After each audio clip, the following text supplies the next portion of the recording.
This is the Collecting Real Estate Podcast. I'm your host, Stephen Purse, here with your co-host, Bill Hamill. I'm somewhat more comfortable collecting real estate than I am collecting other stuff.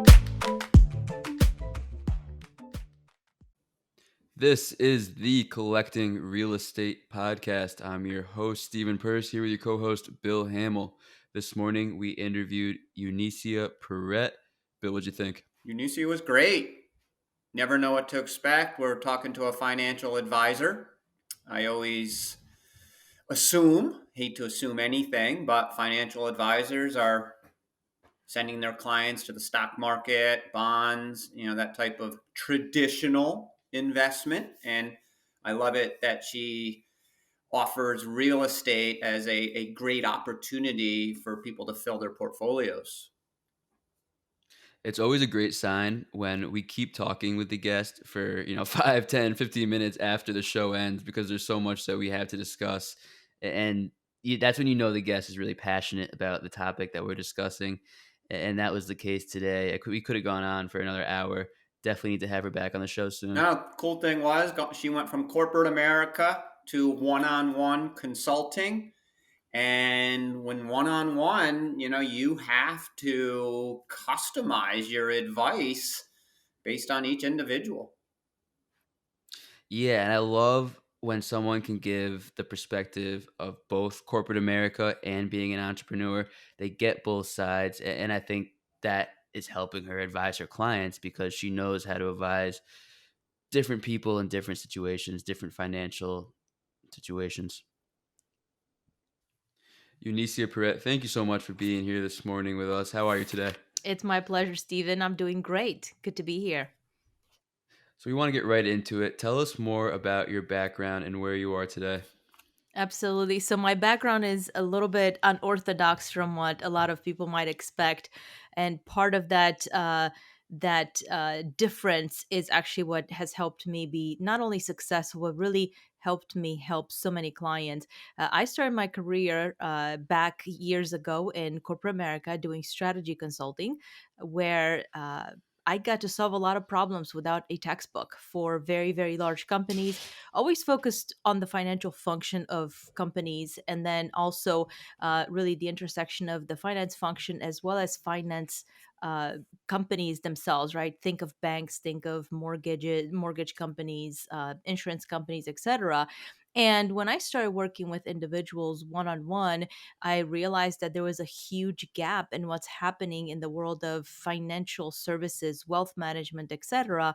And so it kind of took me back to my days in strategy consulting, where I got to ask a lot of very critical questions. And what we find is that when we ask a lot of questions, a lot of amazing answers come up. So I went back, I dug my heels, I started asking those tough questions. And because of that, I've been so fortunate to help individuals really change their trajectory when it comes to how they build wealth and the freedom that they can acquire in doing that. Interesting. No, it's great to have you, Eunicia. My question Thank you, Bill. is, and I appreciate you saying great questions and you get great answers. That is the absolute truth. Seeing that, going back to your corporate America strategizing, tell us about that leap from corporate America to the one-on-one coaching and the parallels. What does that look like? So the as far as the leap, it really came at a very pivotal point in my career. If you're familiar with corporate America, which I'm sure if you at least know kind of how that plays, you work really hard and you try to climb up the ladder like in anything in the world. And when you get up to the top, you realize a few things. You realize that the air is very thin. You realize that much of what happens up there is no longer even about what you're able to deliver from a value perspective. It's really more of a game that is played on a political note, and that is something that I'm not. And so I had to have a very detailed conversation with my husband. I was in the process of going up for partner in a major strategy consulting firm. And it really was my husband who set me down and he said, "Hey, we need to talk about this," because over the years, he was my absolute biggest proponent. He pushed me. He was the wind in my sails. He just was there for me, and he encouraged me at every point. And because of that, because of his support and because of just really, I guess, doing an amazing job, I climbed through the ranks very quickly. I was always on an aggressive promotion path. But when I got to the top, I had to realize that life at that level for the next 10, 15, 20 years was not going to necessarily be what I was looking for. And so it when my husband asked me those questions, it was a very simple, if this happens, what do you do? And there were a lot of I that's not in my moral fiber. I'm not going to do it. And he looked at me, he said, as part of any one of those partnerships, you're looking at a 10-year kind of lockdown. 10 years is a long time. And if you leave in between, it's a lot of turmoil, it's a lot of money left on the table. And I'm all about not leaving money on the table. Plus, the biggest thing is the freedom. And so, thinking about all of that, there are other personal decisions that I needed to make. My children were younger.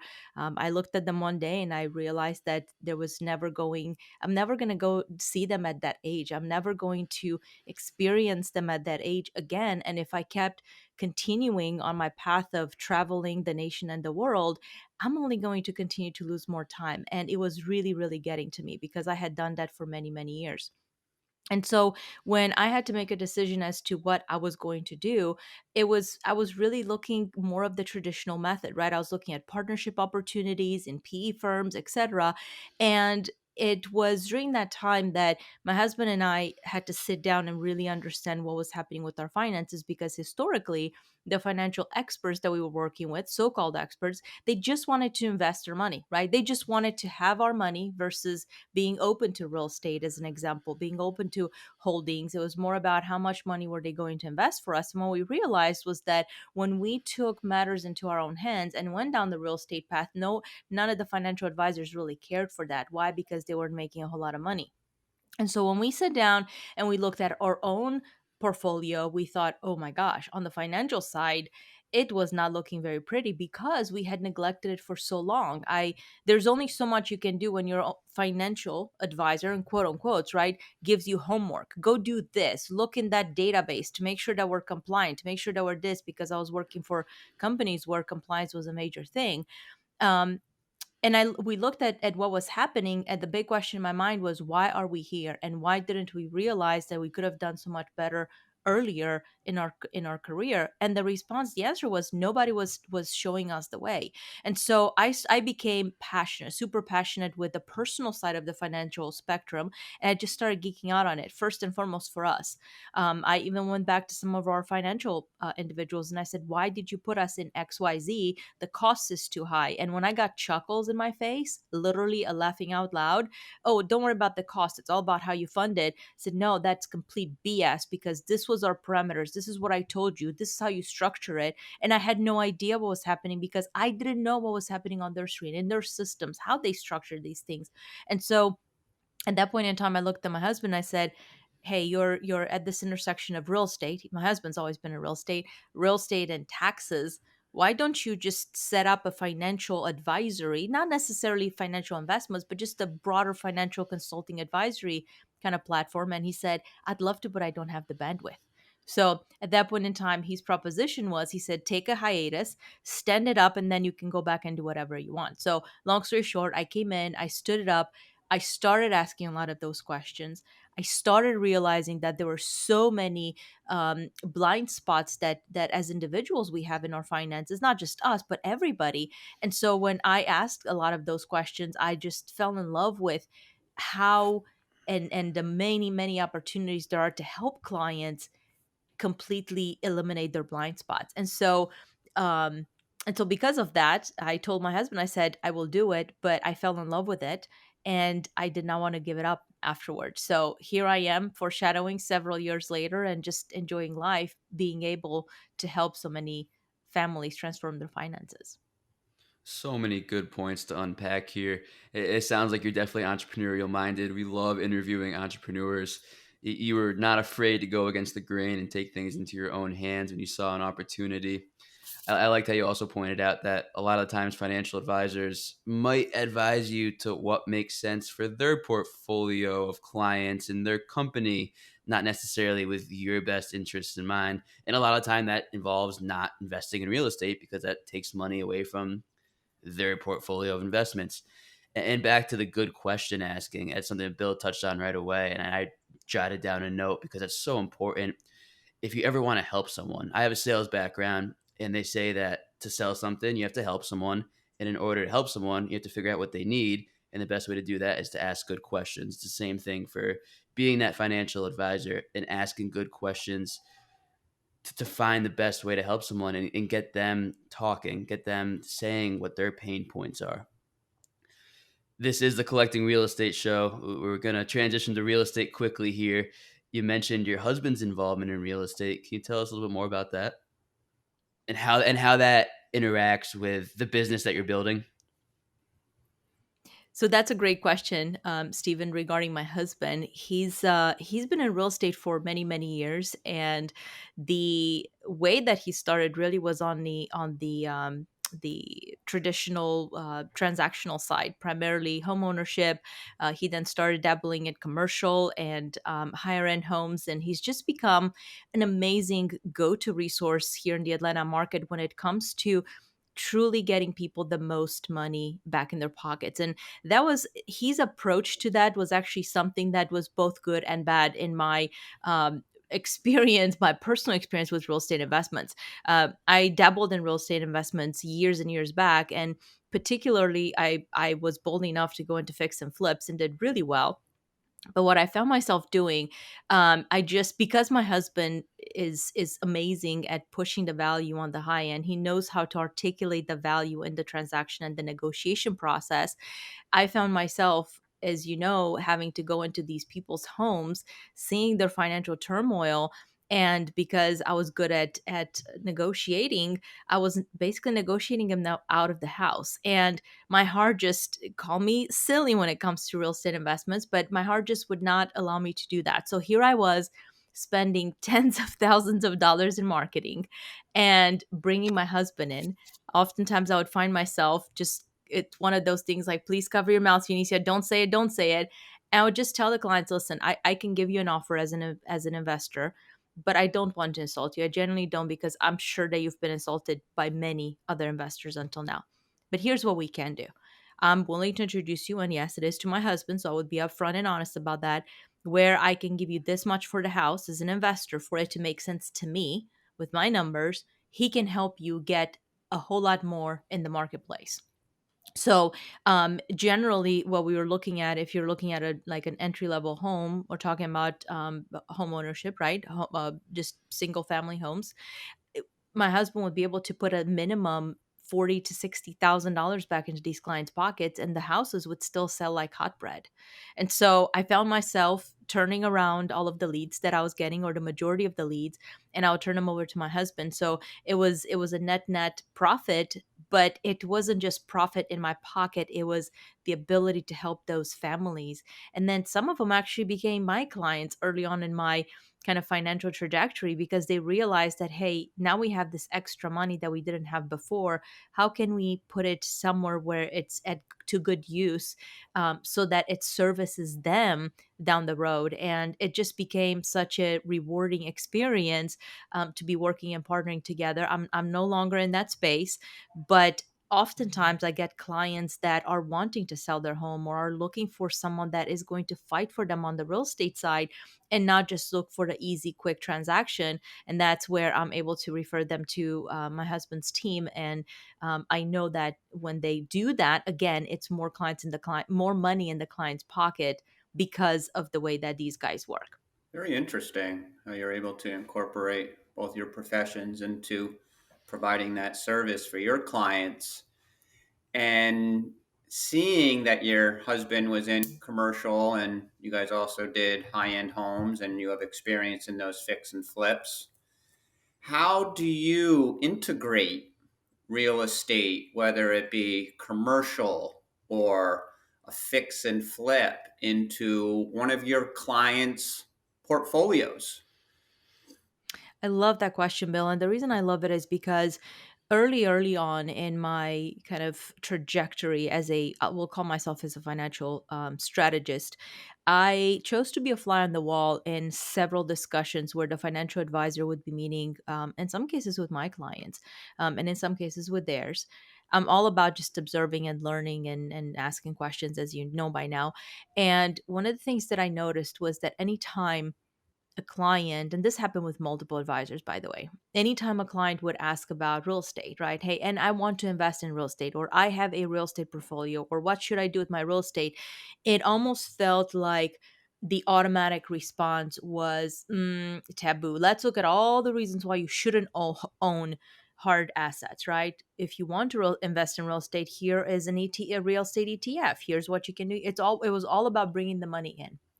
And so when I started working with clients one on one, I can't tell you how many times I had clients coming in and they were almost embarrassed that they had a real estate portfolio, and it would be something like, and I have these real estate holdings, kind of like shying away, shrugging away in hopes that they're expecting that I'm going to say something negative. And my response is, that's wonderful. Now let's make sure that from a tax perspective that those assets are actually working to your advantage, because that's one of the beautiful things about owning real estate, among so many other things. And so we have a lot of clients, like even right now, we have, for example, one of our clients is a husband and wife, and they both had a small real estate portfolio even before they got together, and they were not optimized from a tax perspective. So what we do, it's not just telling our clients do this or do that, invest here, invest there. That's not the point. The point is figuring out what are the clients most passionate about, and if real estate is it, that's wonderful. Then the question, that's where the strategy consultant in me comes out to play, because then the question is, okay, if that's your passion, then how do we make sure that we have the right team in place around you, the right CPA, the right ways to invest if you choose to invest in something other than real estate, that goes right back to who you are, goes right back to the bottom line of what it is that you resonate with. Because what we find is that when we do that, the clients, they can actually sleep at night, they're peaceful, they know that they're in a good situation. And so my philosophy is, if real estate is in the mix, that is amazing. It's just a matter of making sure that their portfolio services them, and that they truly work on maximizing their bottom line, not somebody else's pocket. I really appreciate your perspective. As real estate investors, you're our ally right now. You're on our side, and that's great to see. So you mentioned making sure that your clients' properties and portfolio is working for them in the best way possible, and securing all the possible tax advantages. Can you tell us some of the ways that they can set themselves up in order to have that success, in order to have those tax advantages? So I would say one of the biggest things is having the right team in place, right? Especially when we're dealing with more aggressive real estate investors, individuals that know the real estate market in and out. Oftentimes they rely on just their knowledge to buy and sell, right? And on one of your podcasts earlier, you were talking about 1035 exchanges and cost segregation and all of that. Some of those things people don't know about. They just know what they know, right? They know that they should be doing. My husband's dealing with a case right now where they were so gung ho on just doing a 1035 exchange, and in this market it's really hard. And so the whole idea is for individuals to be open minded, right? Real estate is amazing, but there are so many other tendons that we need to keep abreast of and make sure that we stay on top of, because otherwise some of that money gets left on the table to taxes, to fees, to not really knowing what the options are. And so that is my biggest guidance for folks. And one of the big things that I talk about all the time is in the question that I pose to my clients: how well aligned is your financial team? And when I say financial team, I'm not just talking about your the person who invests your money. I'm talking about your CPA, I'm talking about your bookkeeper, I'm talking about your attorney, I am talking about the person that is helping you invest the money, because oftentimes the strategies that each one of those individuals might deploy could be counter interacting or counteracting to some of the other things. Your banker, your real estate agent, right? And so in situations where we're dealing with clients for example, that own real estate portfolios, and we're working on their broader financial picture. For example, if they have commercial property, we do look at cost seg. What does that look like? Are we the experts? Absolutely not. What we are the experts at is making sure that we play that quarterback role for our clients, because I'm sure you guys have seen it all too often. It's not even just enough to have that team talking. It's not enough to have somebody on the same page with somebody else. When those things have to get implemented, oftentimes, if we don't stay on top of it, we're going to either miss the ball, somebody's going to drop something.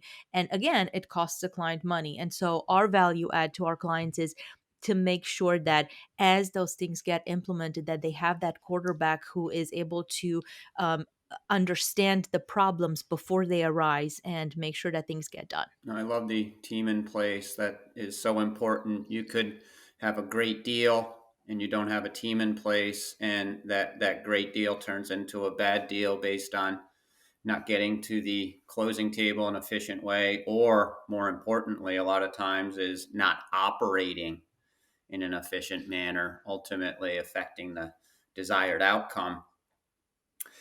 With Absolutely. your clients trying to get involved in different areas to strengthen their financial portfolio, when they come to you or you discuss real estate with them, and you or them may come up with different asset classes to get involved in.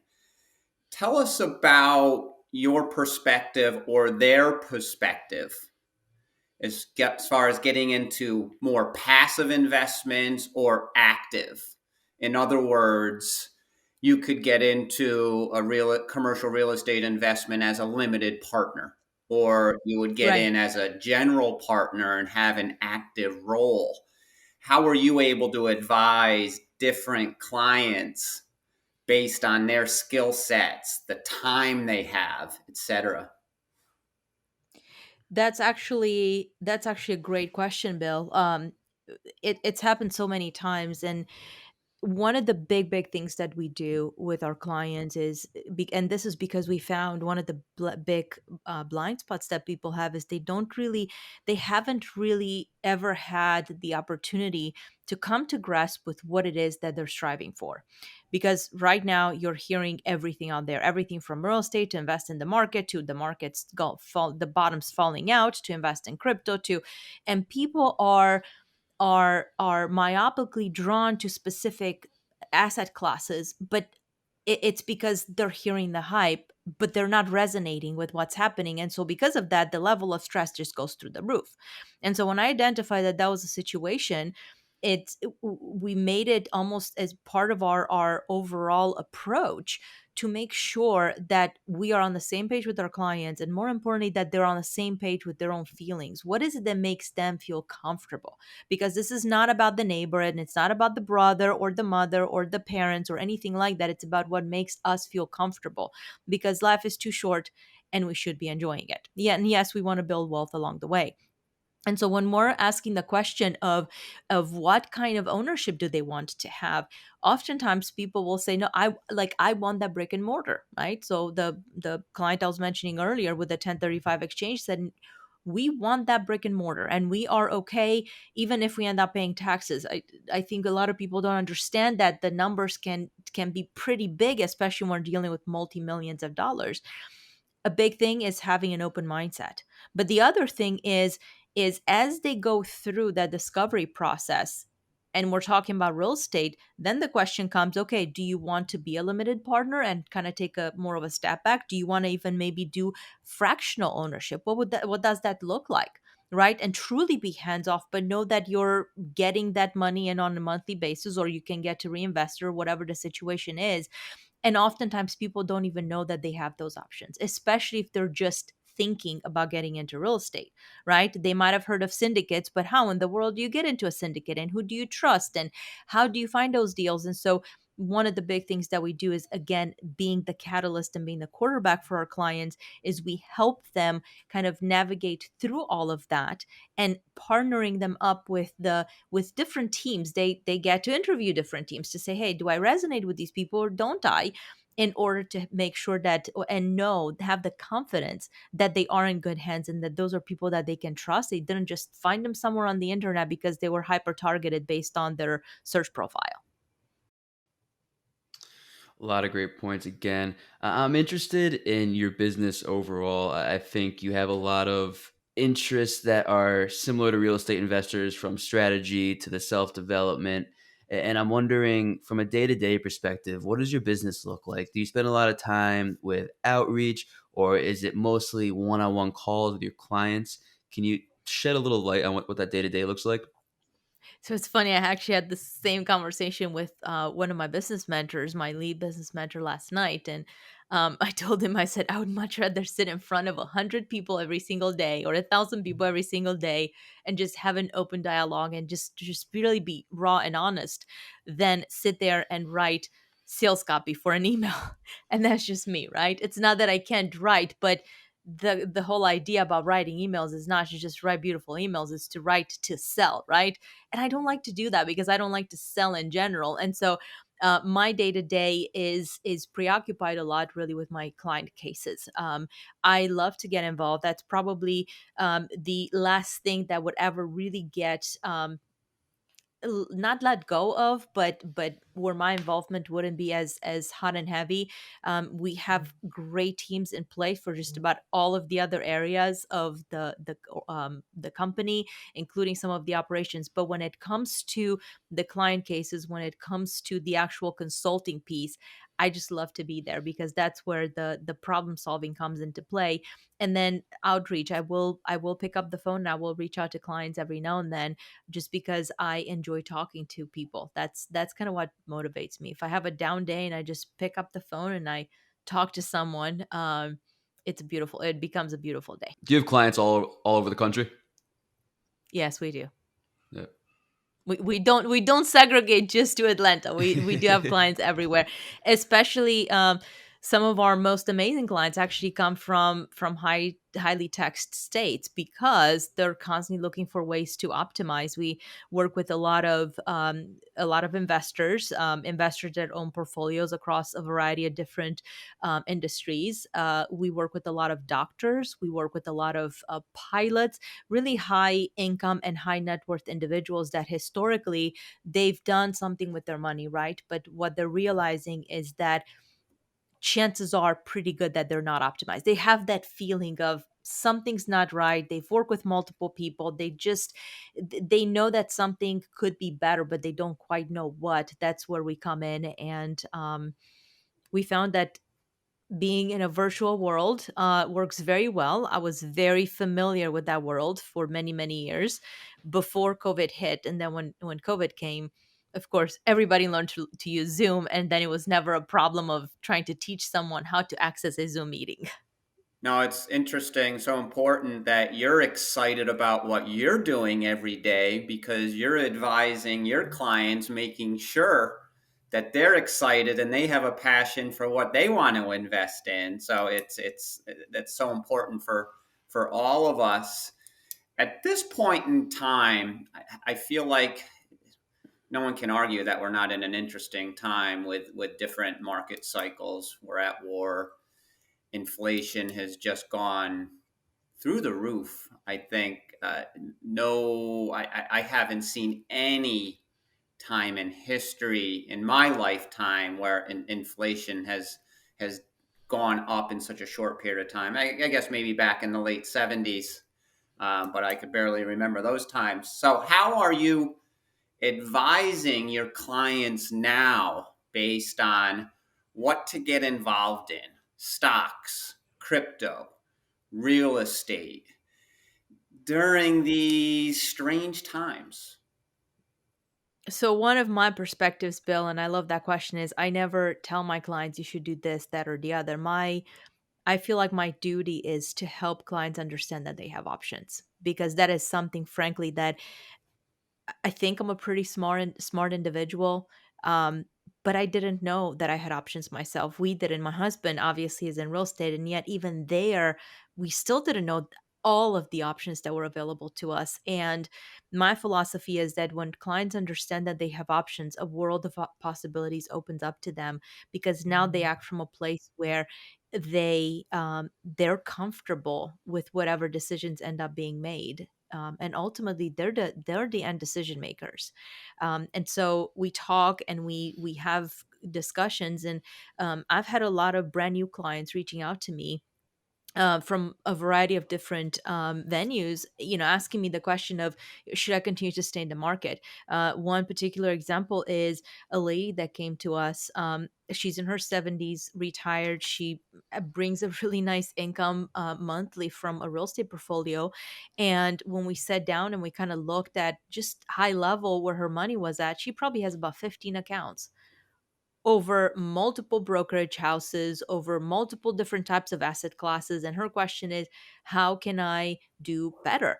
And it kind of goes back to, I think, the mentality, especially in a situation where consumer confidence indexes are pretty low across the board. A lot of fund managers are telling their clients that they're in cash as much as 40%.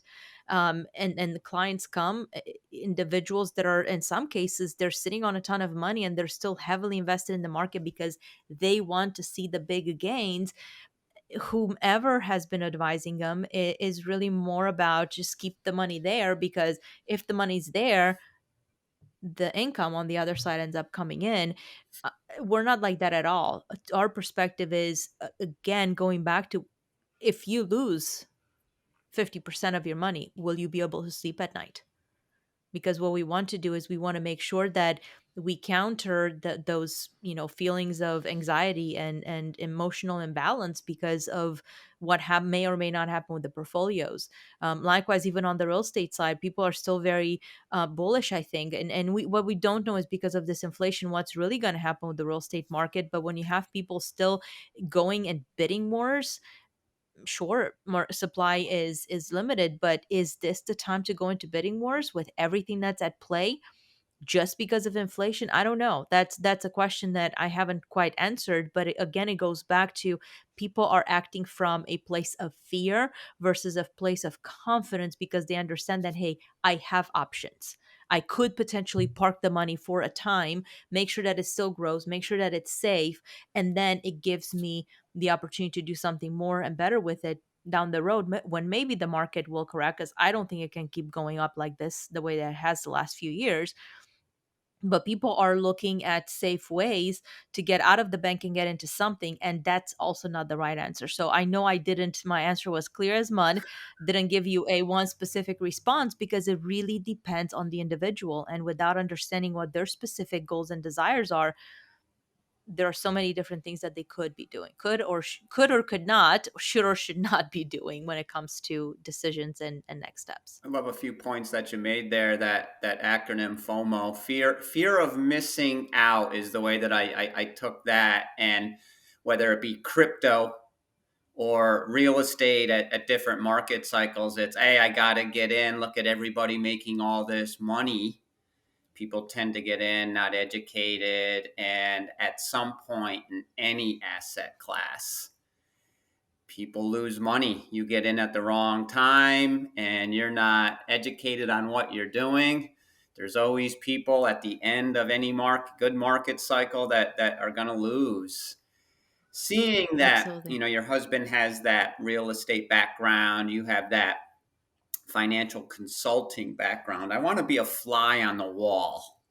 And in this market cycle, or just generally, what does that discussion sound like with you and your husband's portfolio, as far as, where do we invest next? How does Yeah, that that's actually sound? that's actually a constant question in our household, because again, even from a financial perspective, it really all depends on who you're talking to, right? There'll be the people who will say, pay down your house. There are the people that will say, absolutely leverage. And so we're more on the leverage side, and we we were making some financial decisions, and my husband was mentioning something to his mom, and his mom was like, well, why would you do that? Because they're all about just pay down everything, and they have a fairly significant the overall real estate portfolio. And it's like, just, have it all paid for. And my husband's like, why would I not leverage the cheapest money that I could ever get? And so we're all about finding creative ways to grow our wealth. But at the same time, I am not huge for risk. I can't stomach risk. I don't like the market. I don't like the feelings that it invokes within me. I don't like the anxiety that it gives me. And so to us, it's about how do we take the approach to real estate or to overall wealth creation in such a way that, again, it doesn't give me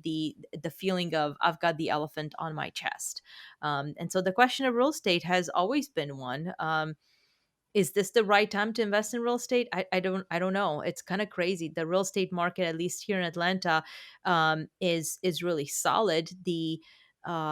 The rents for individuals, we love rents, by the way.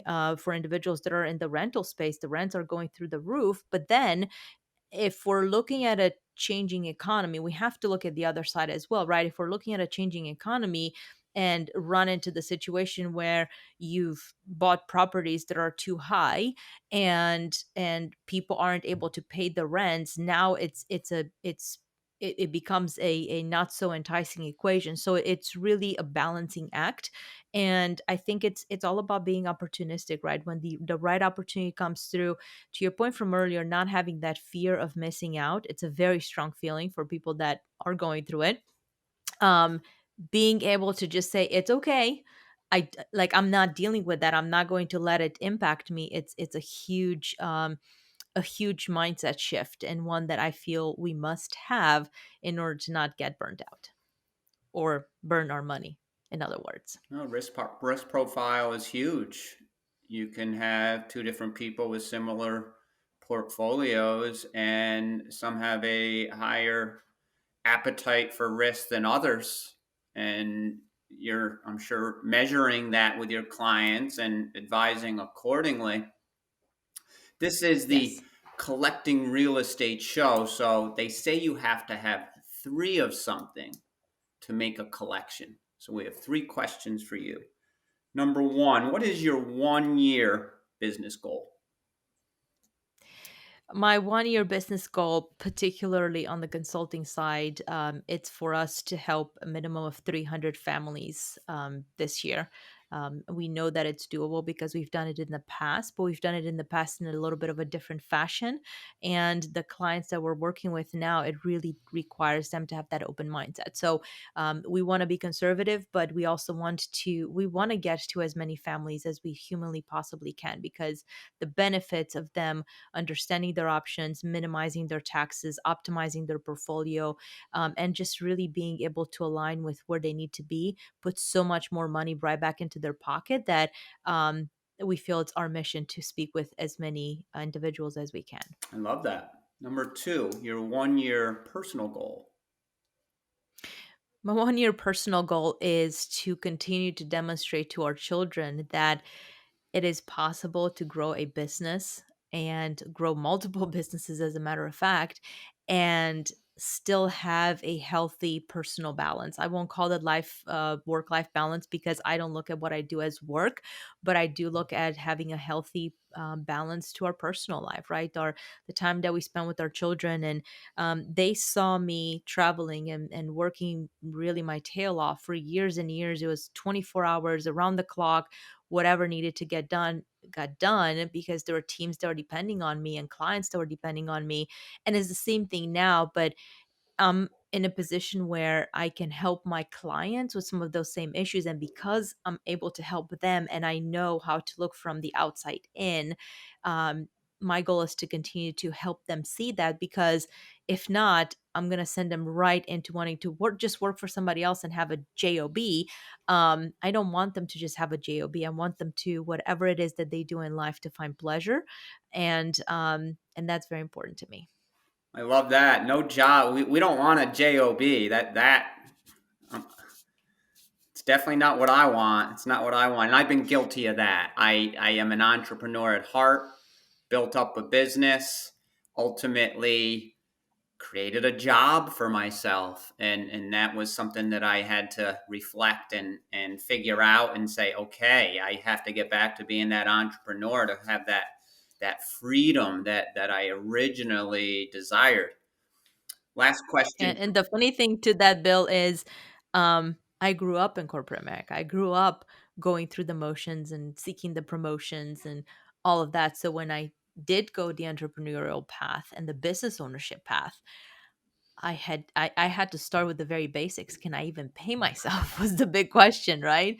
And so I figured out very quickly that I could pay myself. It takes money to make money, but I learned to pay myself. And then as I was doing that, I realized that if I wanted to be successful, um, and not when I say success, I'm not just talking about financial success. I'm talking about that intrinsic feeling of I'm doing well and I feel comfortable and I'm having fun, I'm enjoying life and I'm helping people, that I needed to have that balance, especially as I transitioned into true business ownership. And so it's an ever evolving process to make sure that we don't fall right back into the job concept. And that's why people are there. You get a paycheck every week and you have that certainty. And you might not get that satisfaction that entrepreneurs would get, but as you experienced and so many others, you go from that job and you want to be an entrepreneur. That uncertainty, the unknown of how you're going to pay the bills as an entrepreneur, that's the big question. And once again, it kind of falls back into different people's risk profiles, whether they're single, whether they have a family, et cetera, et cetera. How can Steve and I, the listeners, assist you, and how do we contact you? um the way that you can help me is just by helping me spread the word out, letting people know that they have options. And if they want to better understand what those options are, we are available and at their disposal to just figure out if we're meant to work together. We are not for everyone, and everyone is not for us. We are very selective with the clients that we work. And the reason we're selective is because what I found is that mindset is huge. So, for our listeners, if you do feel that maybe there's something missing, if you do feel that there are questions that have gone unanswered for far too long. If you feel that your taxes are not optimized, if you feel like you're constantly being sold into something, um, or if things just don't feel right, one of the best ways to reach out to us is you can go through our website at www.empoweredfinancialplanner.com. We are also on social media. You can find us under Eunicia Peret. We are on LinkedIn. We are on Facebook, Instagram. Just DM us, send us a quick note, and it would be our pleasure to connect with you. And as a token of appreciation to our listeners, I would also invite them to go to www.empoweredfinancialplanner.com/pitfalls. And that's going to give you access to a quick checklist of 5 biggest pitfalls that we've discovered. Individuals, it sends individuals to a place where they're not really quite ready for retirement, or they are uncertain of what retirement would look like, whether we're dealing with someone that's heavily invested in real estate or somebody that's not. It's still very important. And one of those fears is not specifically called out of the fear of missing out, but it's addressing the individuals that it was all also on one of your prior podcasts. This idea of we're looking for someone to say no. We all have those people in our life, right? Well, all we have to do is just ask a question and the answer no will come straight up. If you're in that situation, absolutely go check out those pitfalls because they're huge. They've made a huge difference in the lives of many people. And you can also book a quick financial strategy call out of that as well. So looking forward to hearing from you guys. No, that's fantastic. I really, really appreciate coming from the financial advisor world, really strongly considering real estate to be in your clients' portfolios. We all know that, well, not all know, but statistically speaking, 90% of millionaires and billionaires are invested in real estate. So it's hugely important to have it in your portfolio. Eunicia, we really appreciate you being on the Thank show. you.